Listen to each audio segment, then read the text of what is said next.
ಘಟಕ 4 ಇದೇನು ರಾಷ್ಟ್ರೀಯ ಕಲಿಸಿ ವೇದಿಕೆ ಮೇಲಿರ್ತಕ್ಕಂಥ ಎಲ್ಲ ಕಾಂಗ್ರೆಸ್ಗೂ ಕೂಡ್ತಾರೆ ಅಂತ ಹಲವಾರು ಜನ ಹೇಳ್ತಿದ್ದಾರೆ. ಎಲೆಕ್ಟ್ರಿಕಲ್ ಬಂದಮೇಲೆ BMTC ಹೋಗುತ್ತೆ. ಖಂಡಿತವಾಗಿ ಯಾರ BMTC KSRTC ಪ್ರೈವೇಟ್ನಲ್ಲಿ ಉದ್ಧಾರ ಆಗಿರೋದ್ರಿಂದ ಯಾವನಾರ ಇದ್ರೆ ಕರ್ಕೊಂಡ್ಬಂದು ಯಾರು ಇದುವರೆಗೂ ಉದ್ಧಾರ ಆಗಿಲ್ಲ ಪ್ರೈವೇಟ್ನಲ್ಲಿ. ಹಂಗಾಗಿ 2 ವರ್ಷ 1 ವರ್ಷ ಅವರು ಕೂಡ ಡ್ರೈವರ್ ಇಲ್ದಾರೆ ಪರದಾಡ್ತವ್ರೆ. ಅವರು ಒಂದು 15 ಡ್ಯೂಟಿ ಮಾಡಿ 15 ಹೋಗ್ತಾರೆ. ಎಲೆಕ್ಟ್ರಿಕಲ್ ಬಂದ್ರೆ BMTC ಮುಳುಗೋಗ್ಬಿಡುತ್ತೆ, KSRTC ಖಂಡಿತ ಏನು ಆಗಲ್ಲ. ಇದು ನಿಮ್ಮ ಭ್ರಮೆ. ಎಲೆಕ್ಟ್ರಿಕಲ್ ಡ್ರೈವರ್ಗಳು ಬಂದ್ಬಿಟ್ಟಾರೆ, ಏನೂ ಆಗಲ್ಲ. ಫೆಡರೇಷನ್ ಇರೋ ತನಕ ಇದು ಖಾಸಗೀಕರಣ ಆಗಲ್ಲ. ಯಾಕೆ ಅಂದ್ರೆ ಬಸವರಾಜ ಬೊಮ್ಮಾಯಿ, ಇದೇ ಸಿದ್ದರಾಮಯ್ಯನವರು ಕೂಡ ಅನಂತ ಸುಬ್ರಾವ್ ಸಾಹೇಬರು ಹುಬ್ಳಿ ಹೋರಾಟ ಮಾಡಬೇಕಾದ್ರೆ ಇದೇ ಖಾಸಗೀಕರಣ ವಿರುದ್ಧ ಅವರು ಸಪೋರ್ಟ್ ಮಾಡಿದ್ರು. ಯಾಕೆಂದ್ರೆ ಸರ್ಕಾರ ಅನಂತ ಸುಬ್ರಾವ್ ಯಾಕೆ ಮಾತಾಡ್ತಿದ್ರು, ಹೋರಾಟದ ಹಿನ್ನೆಲೆ ಇರೋದ್ರಿಂದ, ಈ ಸಂಸ್ಥೆ ಇರೋದ್ರಿಂದ ಅವ್ರಿಗೆ ಪಿತಾಮಹ ಅಂತ ಬಿಡ್ತಾರೆ. ನಾವು ಕೊಡ್ಲಿಲ್ಲ, ಡ್ರೈವರ್ ಕಂಡಕ್ಟರ್ ಸರ್ಕಾರ ಕೊಡ್ತು. ಡ್ರೈವರ್ ಕಂಡಕ್ಟರ್ ತೃಪ್ತಿಪಡಿಸಕ್ಕೆ 50% ಕೊಟ್ಟರು ಆಗಲ್ಲ. ಇನ್ಯಾವನ KEB 51 ಕೊಟ್ರೆ ಅವ್ರು 51 ಕೊಟ್ಟರು, ನಮಗೆ 50 ಕೊಟ್ಟರು. ಯಾರು ಕೂಡ ಕೇಳದಲ್ಲೇ ಯಾರು ಸರ್ಕಾರವೂ ಮಾಡಲ್ಲ. ನಾನೇ ಚೀಫ್ ಮಿನಿಸ್ಟರ್ ಆದ್ರೂ ಮಾಡಲ್ಲ. ಕೇಳದಲ್ಲಿ ನಾನು ಈ ಭಾಷಣ ಮಾಡ್ತಾ ಇದ್ದೀನಿ, ಸಿದ್ದರಾಮಯ್ಯ ಯಾಕೆ ಕೊಟ್ಟಿಲ್ಲ ಅಂತ. ನಾನೇ ಚೀಫ್ ಮಿನಿಸ್ಟರ್ ಆದ್ರೂ ಕೊಡಲ್ಲ, ಖಂಡಿತ ಕೊಡಲ್ಲ. ಯಾಕೆ ಅಲ್ಲ ಅಲ್ಲ ಸರ್, ಯಾಕೆ ಅಂದ್ರೆ ಹೋರಾಟ ಮಾಡದೇ ಇದ್ರೆ ಸರ್ಕಾರದಿಂದ 1 ರೂಪಾಯಿನೂ ಕೊಡಲ್ಲ. ಇದು ಈ ಫೆಡರೇಷನ್ಗೆ ತಾಕತ್ತಿದೆ. ಆಮೇಲೆ ಯಾವನೋ ಬೋಳಿ 21 ಮಾಡ್ದ ಸ್ಟ್ರೈಕು.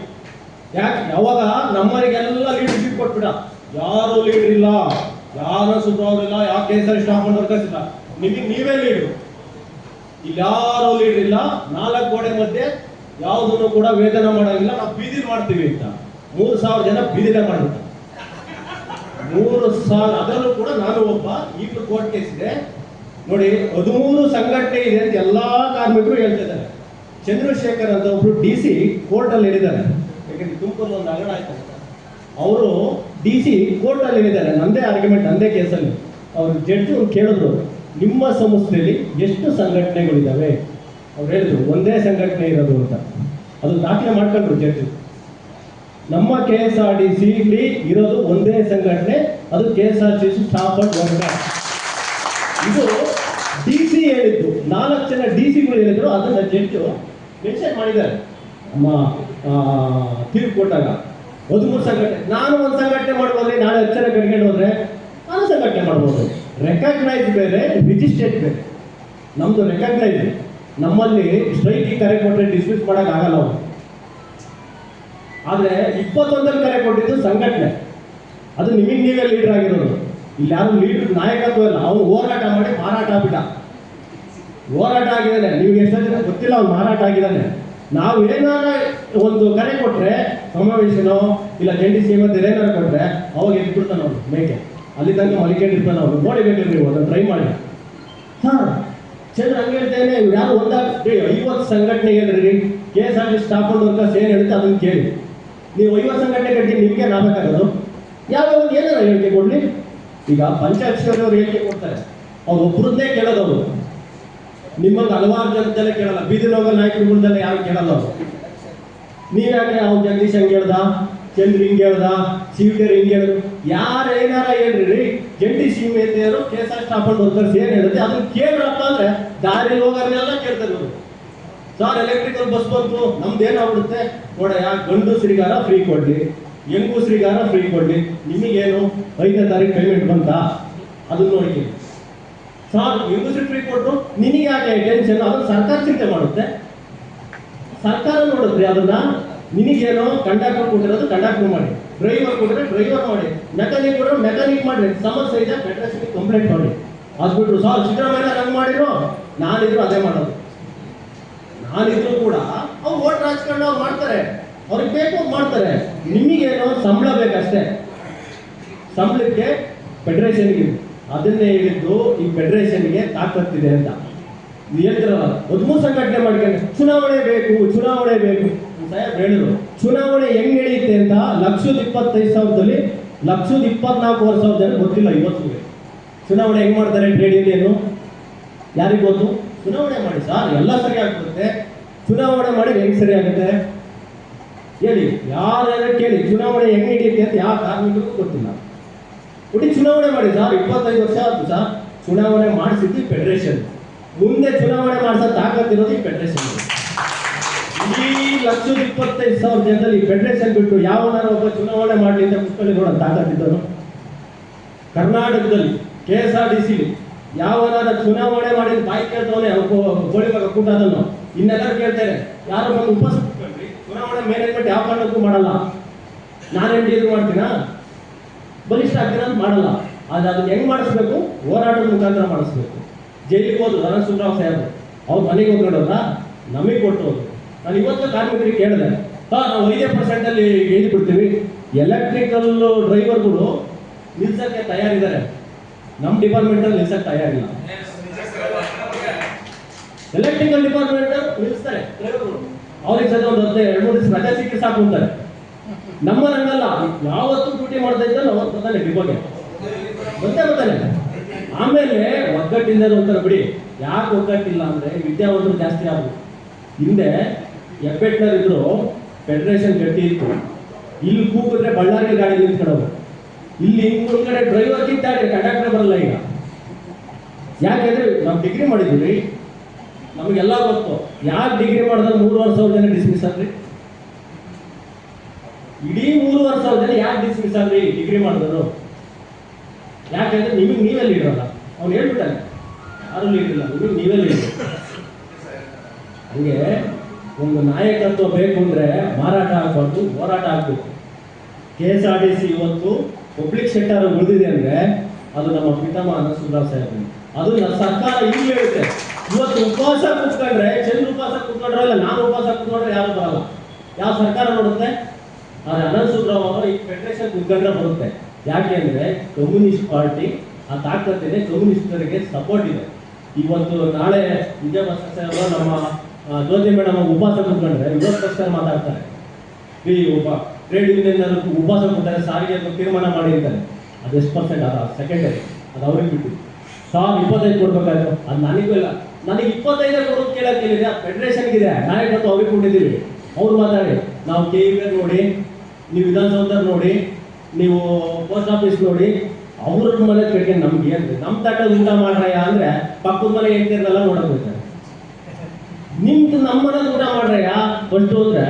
ಇವತ್ತು ಪಬ್ಲಿಕ್ ಸೆಕ್ಟರ್ದಾಗ ಉಳಿತಾ ಇರೋದ್ರಿಂದ ನಮ್ಮ ರಿಕ್ರೂಟ್ಮೆಂಟ್ ಆಗಿದೆ, KEB ರಿಕ್ರೂಟ್ಮೆಂಟ್ ಆಗಿಲ್ಲ. 100ಕ್ಕೆ 46,000 ಜನ ಕರ್ನಾಟಕದಲ್ಲಿ ರೆಗ್ಯುಲರ್ ಎಂಪ್ಲಾಯ್ಸ್ ಇರೋದು. ನಮ್ಮಲ್ಲಿ ಎಷ್ಟಿದ್ದೀವಿ? 1,25,000 ಇದ್ದೀವಿ. ಅಲ್ಲಿ ಖರ್ಚು ಕಡಿಮೆ. ಅವರೇ ಹೇಳ್ತಾರೆ, ನನಗೆ KEB ಜೈ ಎಲ್ಲ ಗೊತ್ತು, ನನಗೆ ವಾಕ್ ಹೋಗ್ಬೇಕಾದ್ರೆ ಎಲ್ಲ ಬರ್ತಾರೆ. ಅವ್ರು ಹೇಳ್ತಾರೆ, ನಿಮ್ಮಂಥ ಅನಂತ ಸುಬ್ರಾಯ ಸಾಹೇಬ್ ಅಂತ ಲೀಡ್ರು ಜಿನಿಯರ್ ಕಂಡ್ರೆ ನಿಮ್ಮಲ್ಲಿ ಔಟ್ಸೋರ್ಸ್ ಇಲ್ಲ ಅಂತಾರೆ. ಅವರಲ್ಲಿ ಎಷ್ಟಿದ್ರೆ ಕಂಬ ಉಣದಿಂದ ಹಿಡಿದು ನೀರು ಕೊಡೋದ್ರಿಂದ ಹಿಡಿದು ಕಾಂಟ್ರಾಕ್ಟ್ ಬೇಸಿಕ್ಕು, ಕಂಬ ಉಣದಿಂದ ಹಿಡಿದು ನೀರು ಕೊಡೋದ್ರಿಂದ ಕಾಂಟ್ರಾಕ್ಟ್ ಬೇಸಿಕ್ಕು. ಇರೋರು ಎಂಪ್ಲಾಯ್ 46,000 ಜನ. 100 ರೂಪಾಯಿಲಿ 46 ಜನಕ್ಕೆ ಹಂಚುತ್ತಾರೆ ಅವರು. ನಮ್ದು 100 ರೂಪಾಯಿಲಿ 100 ಜನಕ್ಕೆ ಹಂಚಬೇಕು. 25 ಅವ್ರಿಗೆ ಕೊಟ್ಟರು ಅಂದ್ರೆ ಸಂಸ್ಥೆ ಉಳಿಸೋಕ್ಕೆ ಫೆಡರೇಷನ್ ತಯಾರಿಲ್ಲ. ಫೆಡರೇಷನ್ ಏನು ಅಂದರೆ ಸಂಸ್ಥೆ ಉಳಿಬೇಕು, ಎಂಪ್ಲಾಯ್ ಉಳಿಬೇಕು. ಇದು ಚಂದ್ರನ್ ಹಂಗಲ್ಲ, ನನಗೆ ಅಧಿಕಾರ ಬೇಕು, ನೀವು ಫೋನ್ಪೇ ಗೂಗಲ್ ಪೇ ಮಾಡಿ ಉಪವಾಸ ಕೂತ್ಕೊಂಡು ಬೆಳಗಾವಿ ಚಿತ್ರದುರ್ಗದಿಂದ ಪಾದಯಾತ್ರೆ ಮಾಡಿದ್ರು. ಏನಕ್ಕೆ ಅಂತ ಇದುವರೆಗೂ ಗೊತ್ತಿಲ್ಲ. ಏನಕ್ಕೆ ಮಾಡಿದ್ರು? 6 ಜನ ಆಯ್ತು, 7 ಆಯ್ತು, 8 ಆಯ್ತು. ಇನ್ನೊಬ್ರು ಹೇಳಿದ್ರು ನಮ್ಮ ಆಫೀಸ್ ಸ್ಟಾಫ್ ಬರಲ್ಲ ಅಂತ. ಈ 3 ಸ್ಟ್ರೈಕ್ ಮಾಡಿದ್ದೀವಿ. ಯಾವೆಲ್ಲ ಆಫೀಸ್ ಸ್ಟಾಫ್ ಬಂದ ಅಗ್ರಿಮೆಂಟ್ ಆಗೇ ಇಲ್ವಾ? 12,000 ಜನ ಇದ್ದಾರೆ ಕರ್ನಾಟಕ. ಆಡಳಿತ ಮಂಡ್ಯವರು ಬರಲ್ಲ, ಯಾಕೆ ಬರ್ತಾ ಇಲ್ಲ ಅಂತ ಯಾಕೆ ಬರಲ್ಲ ಅಂತ. ಆಡಳಿತ ಮಂಡಳಿಯವರು ಯಾವತ್ತು ಸ್ಟ್ರೈಕ್ ಮಾಡಿದ್ದು ಯಾರಿಗೆ ಹೇಳ್ತಾರೆ? ನಾನು ಹೇಳ್ತೀನಿ, ಆಡಳಿತ ಮಂಡಳಿ ನಾನು TCR ಸ್ಟ್ರೈಕ್ ಮಾಡೋದು ಹೇಳ್ತೀನಿ. ನಮಗೆ ಇರೋದು ಡ್ರೈವರು, ಕಂಡಕ್ಟ್ರು, ಮೆಕ್ಯಾನಿಕ್ಗೆ ಅಗ್ರಿಮೆಂಟ್. ಆದರೆ ಅವರು ಕೂಡ ನಮ್ಗಿಂತ ಜಾಸ್ತಿ ಮಾಡ್ಕೊಂಡಿಲ್ಲ. ಅದೊಂದಿದೆ. ನೆನ್ನೆ ಯಾರಪ್ಪ ಸಕಲೇಶ್ಪುರದವನಪ್ಪ ಫೋನ್ ಮಾಡಿ, ಅವ್ನು ಎಣ್ಣೆ ಕುಡಿತಾರಂತೆ ಸಕಲೇಶ್ಪುರದಲ್ಲಿ. ಏನೇ ಆಗ್ತಿಲ್ಲ ಅಂತ. ನಾನು ಹೇಳಿದೆ, ಅಂದ್ರೆ ಸ್ವರ್ಗ ಕಡೆ ಎಲ್ಲೋ ಅಂದ್ರೆ ನರ್ಕ, ಹೇಳೋದೇನು ಅಂದ್ರೆ ಸರ್ ನೀವೆಲ್ಲ ಮಾತಾಡ್ತಾ ಇದ್ದೀವಿ ವಾಟ್ಸಪ್ಪಲ್ಲಿ, ಯಾಕೆ ಸರ್ ಎಲೆಕ್ಷನ್ ಮಾಡ್ಸಕ್ಕ? ಎಲೆಕ್ಷನ್ ಹೆಂಗ್ ಮಾಡ್ಸೋದು ಹೇಳ? ಹೆಂಗ್ ಹೇಳು, ಹೆಂಗ್ ಮಾಡ್ಸೋದು ಎಲೆಕ್ಷನ್? ಎಲೆಕ್ಷನ್ ಯಾವನ್ನ ಹೇಳಿರ್ತಾರೆ ಎಲೆಕ್ಷನ್ ಮಾಡಿರ್ತ, ಇವ್ನು ಪಕ್ಕ ಅವ್ರು ಹೇಳ್ತಾನೆ ಎಲೆಕ್ಷನ್ ಮಾಡಿಸ್ಬೋದ? ಎಲೆಕ್ಷನ್ ಮಾಡಿ ಅಗ್ರಿಮೆಂಟ್ ಆಗುತ್ತಾ? ಇಲ್ಲ 6ನೇ ವೇತನ ಆಗುತ್ತಾ? ಎಲೆಕ್ಷನಲ್ಲಿ ಗೆದ್ರೆ ವೇತನ ಕೇಳಂಗಿಲ್ಲ ನಾವು. ಯಾವುದೇ ಟ್ರೇಡಿಂಗ್ಗಳು ವೇತನ ಕೇಳಂಗಿಲ್ಲ. ಅದು ಆಡಿದ್ರೆ ಗೊತ್ತೇ ಯಾರಾದ್ರು? ಎಷ್ಟು ಜನ ಓದ್ತೀರಿ? ತಮಿಳುನಾಡಲ್ಲಿ ಅಸೌಂಡೇನ್ ಪೇಪರ್ ಓದ್ತಾರೆ ಡೈಲಿ. ನೀವು ಎಷ್ಟು ಜನ ಓದ್ತೀರಿ? ತಮಿಳುನಾಡಲ್ಲಿ ಇಡೀ ಇಂಡಿಯಾದಲ್ಲಿ ಪೇಪರ್ ಓದ್ತಕ್ಕಂಥ ಎಷ್ಟು ರಾಜ್ಯ ಅಂದರೆ ತಮಿಳುನಾಡು. ನಾವು ಎಷ್ಟು ಜನ ಓದ್ತೀವಿ? ಎಷ್ಟು ಜನ ಓದ್ತೀವಿ? ನಾವು ಓದ್ತೀವಿ ಆ ಪೇಪರ್ನ? ಓದಲ್ಲ. ಯಾವನೋ ವಾಟ್ಸಪ್ಪಲ್ಲಿ ಹೇಳಿದ್ದ, ಇನ್ನೊಬ್ಬ ಅವನೇ ವಾಟ್ಸಪ್ಪಲ್ಲಿ ಬಿಡ್ತಾನೆ, ಅದು ಹಂಗಾಗಬೇಕಾಯ್ತು ಹಿಂಗಾಗಬೇಕಾಯ್ತು. ಇವತ್ತು ಕೋರ್ಟಲ್ಲಿ ಒಂದು ಲಾಯರ್ ಹೇಳಿದಾಗ, ನೀವು ಸ್ಟ್ರೈಕ್ ಮಾಡಿ ಹಾಳಾಗಲಿಲ್ಲ, ಈ ವಾಟ್ಸಪ್ಪಿಂದ ಹಾಳಾಗಲಿ. ನೀವು ಸ್ಟ್ರೈಕ್ ಮಾಡಿ ಹಾಳಾಗಲಿಲ್ಲ ಅಂತ ವಾಟ್ಸಪ್ ನೋಡಿ ಹಾಳಾದ್ರಿಂದ. ವಾಟ್ಸಪ್ಪಲ್ಲಿ ಬಿಟ್ಟ ನಮ್ಮ ಸಾಹೇಬ್ ಒಂದು ಹೇಳಿದ್ರು, 45% ಕೊಟ್ಟರು ನೀವು ಡ್ಯೂಟಿ ಮಾಡ್ತೀರಾ ಅಂತ. ಅದೊಂದು ಪ್ರಚಾರ ಆಯ್ತು. ಅದು ಇಲ್ಲೇ ಪಕ್ಕದ ಬಿಲ್ಡಿಂಗಲ್ಲಿ ಹೇಳಿದ್ರು. ಅದನ್ನ ಯಾರೋ ಒಬ್ಬ ಶವಯಾತ್ರೆ ಮಾಡಿದ್ದನ್ನು ನಮ್ಮ ಸಾಹೇಬ್ ನಾವು ಬಂದು ತಪ್ಪಾಯ್ತು ಅಂತ ಕೇಳ್ಕೊಂಡಿದ್ದ. ಅವರೇನು ಹೇಳಿದ್ರು ತಮಾಷೆಗೆ, 45% ಶಿವರಾಜ್ ಅವರು ಕೋರ್ಟಿಗೆ ಹಾಕಿದ್ದಾರೆ, ನೀವು ಡ್ಯೂಟಿ ಮಾಡ್ತೀರಾ 45% ಅಂತ. ಅದನ್ನು ಅವರೇ ಮಾಡಿದ್ರು. ಈ ವಾಟ್ಸಪ್ಪಲ್ಲಿ ಏನೋ ಮಾಡ್ತಾರಲ್ಲ, 45% ಕೇಳಿದ್ರು ಹಣಸುಗ್ರಾವ್ ಕೊಡ್ತಾ ಇಲ್ಲ. ಆ ವೇದಿಕೆಯಲ್ಲಿ ನಾನೇ ಇದ್ದೆ, ಆ ಮಾತಲ್ಲಿ ನಾನೇ ಇದ್ದೆ. ಹೆಂಗೆ ಸೃಷ್ಟಿ ಮಾಡಿರೋ ಅಂದರೆ ನಮ್ಮ ಸಾಹೇಬ್ ಹೇಳಿದಂಗೆ, ಅದೇ ವೇತನ ಆಯೋಗ ಬಂದ್ಬಿಟ್ಟು ಯಾವುದೋ 35 ವರ್ಷ ಸರ್ವಿಸ್ ಅಂತ ಅಲ್ಲಿಗೆ 12 ವರ್ಷ ಅಂತ ಹಾಕೋದು. ಅದಕ್ಕೆ ಹೇಳಿದ್ರು ಲಾಯರು, ಒಬ್ಬ ಲಾಯರಲ್ಲಿ ಕೂಟಾದಲ್ಲಿ ಒಬ್ಬ ಮಾತಾಡಿದ್ದಾನೆ, ಜಡ್ಜ್ ಮುಂದೆ ಇಟ್ಟಿದ್ದಾರೆ ಅದನ್ನ ಕೋರ್ಟಲ್ಲಿ. ನಾವು ಪಾಕಿಸ್ತಾನದಿಂದ ಬಂದಿದ್ದೀವಿ, MD ಸಾಹೇಬ್ರೆ ನಾನು ಡ್ರೈವರ್ ಇದ್ದೀನಿ, ಘಟಕ 22, ಇಂಥ ಡ್ರೈವರು ಸಮುದ್ರದಲ್ಲಿ ನಿಂತಿದ್ದೀವಿ, ನಿಮ್ಮನ್ನ ಡ್ಯೂಟಿ ಮಾಡೋ ಅದೇನೋ ಒಂದು ಪದ ಬಳಸಿದ್ದಾನೆ. ಪದ ಬಳಸಿದ್ರೆ ಮ್ಯಾನೇಜ್ಮೆಂಟ್ ಬಿಡುತ್ತಾ ನಿಮ್ಮನ್ನ? ನಾನು MD ಆದ್ರೂ ಬಿಡ್ತೀರಾ? ಪದ ಬಳಸಿದ ನಾನು ಮಕ್ಕಳೇ, ನಾನು 25 ಅವ್ನು ಕೋರ್ಟಿಗೆ ಬಂದಿದ್ದ, ನನ್ನ ಹತ್ರ ನನ್ನ ಪಕ್ಕನೇ ಕುತ್ಕೊಂಡಿದ್ದ. ಅಲ್ಲಯ್ಯ, ನಾನು ಕರೆಕ್ಟಾಗಿ ಹೇಳು, ನೀವು ಅನಂತಸೂತ್ರ ವಿರುದ್ಧ ಸ್ಟ್ರೈಕ್ ಮಾಡಿದ್ರು, ಇಲ್ಲ ವೇತನ ಆಯೋಗ ಬರಬೇಕು ಅಂತ ಸ್ಟ್ರೈಕ್ ಮಾಡಿದ್ರು? ಇಲ್ಲ ಸರ್, ಎರಡೂ ಬರಬೇಕು ಅಂತ ಮಾಡ್ಬೋದು. ಅನಂತಸೂತ್ರ ಅವರು ಏನಾರ ಮಾಡಿ ಬದುಕಿಸ್ಬೇಕು ಅಂತ ಮಾಡಿ. ಅದಲ್ಲ ಕಡೆಯ, ಇವತ್ತು ಅವ್ನು ಹಿಂದ್ಗಡೆ ಹೋದಲ್ಲ, ಅಲ್ಲೇ ಇದ್ದ ಅವನು ಕೂಟದಲ್ಲ. ಅವನು ಕೇಳಯ್ಯ, ನೀನು ಮುಂದೆ ಕೇಳಯ್ಯ, ಅವನ ಲೇಬರ್ ಕೊಡ್ತೀನಿ ಅಂತ ಹೇಳ್ತೀನಿ. ನಮಗೆ ಉಳಿದ ಸರ್ ಲಾಯರ್ ಕೇಳಯ್ಯ ಅವನ ಅಂದ್ರೆ ಅವನ ಹತ್ರ ಮೀಟರ್ ಲಗ್ನಿ ಸರ್. ಹಂಗೆ ಒಂದು ಹೋರಾಟ, ಒಂದು ನಾಯಕತ್ವ ಅಂದ್ರೆ ಅದಕ್ಕೊಂದು ಸಿದ್ಧಾಂತ ಇರುತ್ತೆ. ಆ ಸಿದ್ಧಾಂತ ಪ್ರಕಾರನೇ ಹೋಗ್ಬೇಕು. ನಾವು 3 ಸಲ ನಮ್ಮ ಮಂಜೇಗೌಡ ಹೇಳಿದ್ರು, ಯಾಕೆ ಬರಲ್ಲ ಜೂನಿಯರ್ ಎಸ್ಟೇಟು, ಸೆಕ್ಯೂರಿಟರ್ ಯಾಕೆ ಬರಲ್ಲ ಅಂದ್ರೆ ಅವರಿಗೆ ಭಯ, ನಮಗೆ ಭಯ ಇಲ್ಲ. ಈಗ ಅಚ್ಚಂದಲ್ಲಿ ಒಬ್ಬ ಇದ್ದೇ ಇರ್ತಾನೆ, ಅವ್ರು ಬರಬೇಡಿ ಅಂತ ಹೇಳಿದ್ವಿ. ವೆಂಕಟೇಶ್ ಸರ್ ಬರಲ್ವಾ?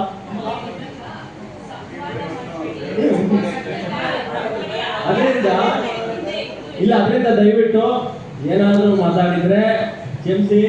ಅದರಿಂದ ನೀವು ಆಫೀಸ್ ಸ್ಟಾಫ್ ಬರಲ್ಲ, ಅವ್ರು ಬರಲ್ಲ, ಇವ್ರು ಬರಲ್ಲ ಚರ್ಚೆ ಮಾಡ್ಕೊಂಡು ಕೂತ್ಕೊಂಡ್ರೆ ಫೆಡರೇಷನ್ ಏನು ಆಗಬೇಕಾಗಿಲ್ಲ. ನೀವು ಸ್ಟ್ರೈಕ್ ಸಕ್ಸಸ್ ಮಾಡಿ ನಾವು ಸ್ಟ್ರೈಕ್ ಮಾಡಲ್ಲ ಅಂತ ಫೆಡರೇಷನ್ ಬುದ್ಧಿ ಕಲಿಸ್ತೀವಿ ಅಂತಂದ್ರೆ ನಿಮ್ಮ ತಲೆ ಮೇಲೆ ನೀವೇ ಚಪ್ಪಲಿ ಹೇಳ್ಕೊಂಡಂಗೆ. ನೀವು ಫೆಡರೇಷನ್ಗೆ ಏನು ಆಗಬೇಕಾಗಿಲ್ಲ.